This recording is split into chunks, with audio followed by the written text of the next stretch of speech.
Today we have decided to prove to you that on the other side of the world there is a very strange country, a country where cultures, traditions, lifestyles, inventions, activities are completely out of step with the rest of the world. Without much suspense, it is Japan, the country where everything that is strange to you is quite ordinary to them. If you are planning to travel to the land of the rising sun, it is important that you are aware of the wackiest things that characterize it. Here are the 15 strange facts that you will find only in Japan. These sacred Japanese, they will stop at nothing. These true geniuses would be able to make water gush out of the desert or plant kiwis in the middle of the ocean. Speaking of plantations, these gifted people even invented the square watermelon. No, you are not dreaming. Everybody knows that watermelon is a very widespread fruit in Japan. It is consumed almost daily at every meal. And to satisfy the taste buds as well as the eyes, our Asian cousins have invented a square watermelon. Contrary to popular belief, there is nothing artificial about this fruit. It is indeed a real natural watermelon that does not contain GMOs. The secret is that to obtain this square shape, farmers simply grow the watermelons in cubic glass boxes. This way, as the fruit grows, it takes on the shape of the box. There are also pyramid-shaped or heart-shaped boxes if, by chance, you would like to offer something other than a flower to your sweetheart one day. In terms of taste, it seems that the fruit is closer to a sweet cucumber than to a classic watermelon, because the taste does not reach the optimal level of maturity due to the compression, so it is more concentrated. For those interested, watermelon costs about €10. But that's no reason to break your piggy bank. If you're the kind of person who's very concerned about punctuality, you'll like this fact, and get angry at the same time since you don't live in Japan. Every day in Tokyo, an average of 3,300,000 travelers push the doors of Shinjuku Station and even more in the other 772 stations of the capital. Tokyo's 5 largest train stations welcome more than 2 million passengers each day. More than 300 Shinkansen high-speed trains run between Tokyo and Osaka, 550 kilometers each way, with 0 delays. Well, if at most 30 seconds only. A world record. Moreover, the Japanese rail network, where several large private companies work, is a true model of its kind, without equality. Their secret: they employ armies of employees all at the service of passengers. What is certain, in any case, is that there is one person they won't employ: the lady who apologizes all the time for the delay in the loudspeakers. And yes, no more need for her services. If right now you have a craving for ice cream, it will pass quickly, believe me.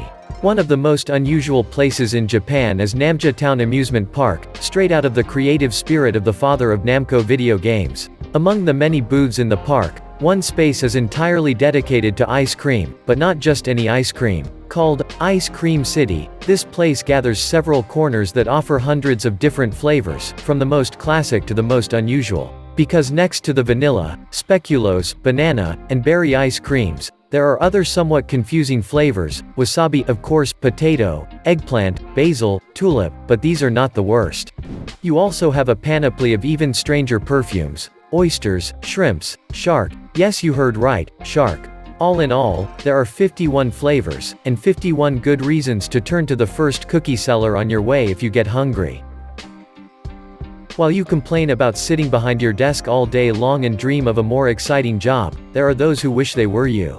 In Japan, there is a real pushing profession that consists of cramming passengers into trains that are already full during rush hours. A job that requires muscles of steel since it takes a lot of physical effort to cram the thousands of passengers inside the cars so as not to lose space.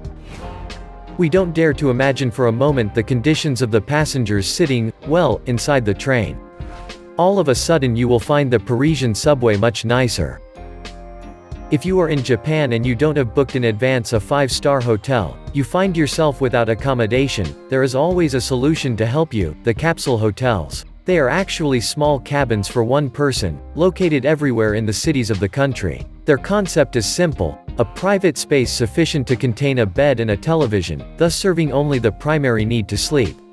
So, the open bar, the lounge, the gym, and the whole bazaar, forget it. These little capsules are lined up in common dormitories. Each one is about 2 meters long and only 1 meter wide.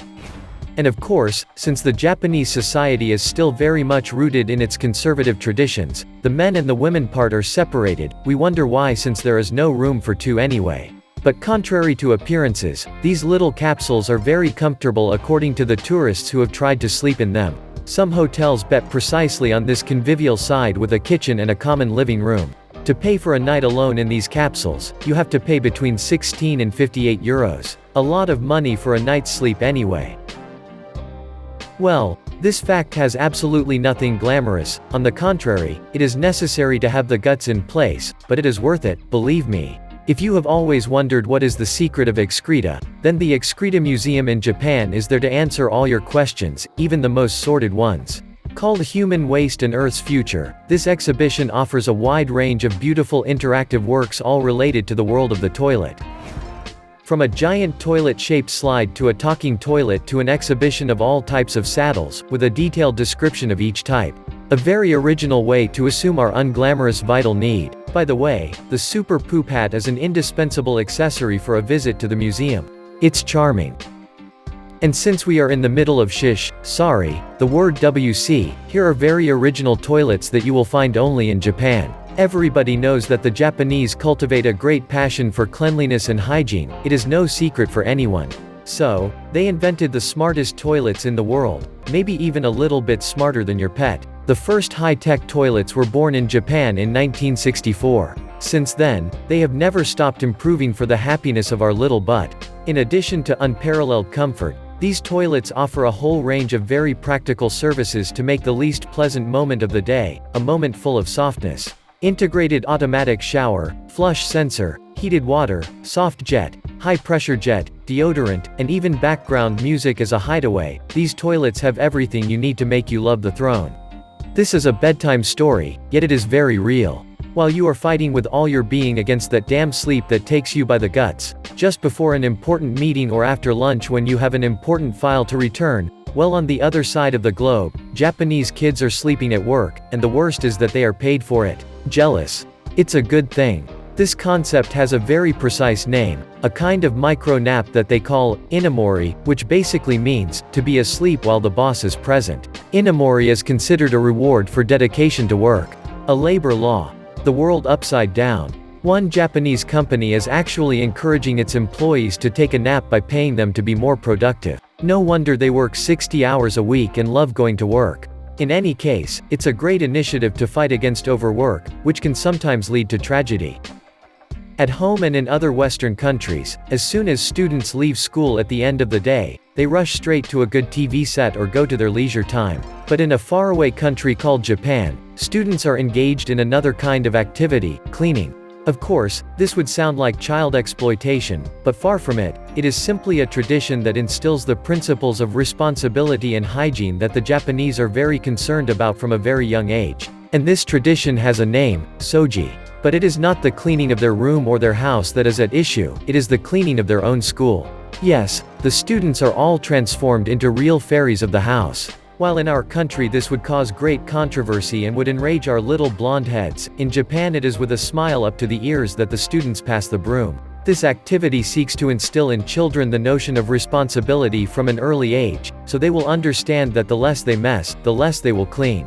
Makes sense. In addition, it teaches them that hygiene must be impeccable, especially in a place where they spend almost 70% of their time. And then there is the group spirit, which is very important because cleaning is always easier and more fun when there are several people. Every evening after school, the children exchange their school bags for brooms and dishcloths to maintain their school.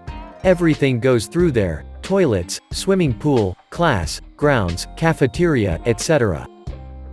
You are at a red light, you wait for the light to turn green and this green never comes. Normally you are in Japan. Because in Japan, the light turns blue. What you should know is that the traffic lights in this country are quite particular.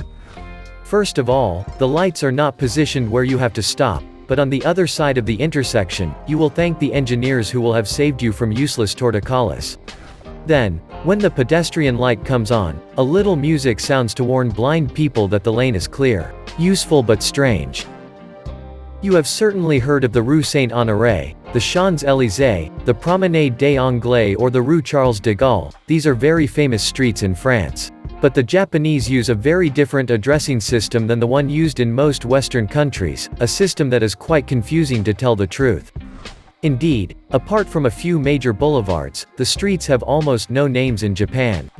Cities are divided into neighborhoods, which in turn are divided into districts, which in turn are divided into blocks of buildings, and each of these blocks has a number, and that's where it ends. The numbers assigned to the blocks depend on when they were built. This makes it very difficult to find your way around the Japanese streets. So, if you have a package to drop off to someone in Japan, we wish you good luck. So, what do you think of these very strange facts around Japan? Tell us what surprised you the most in the comments.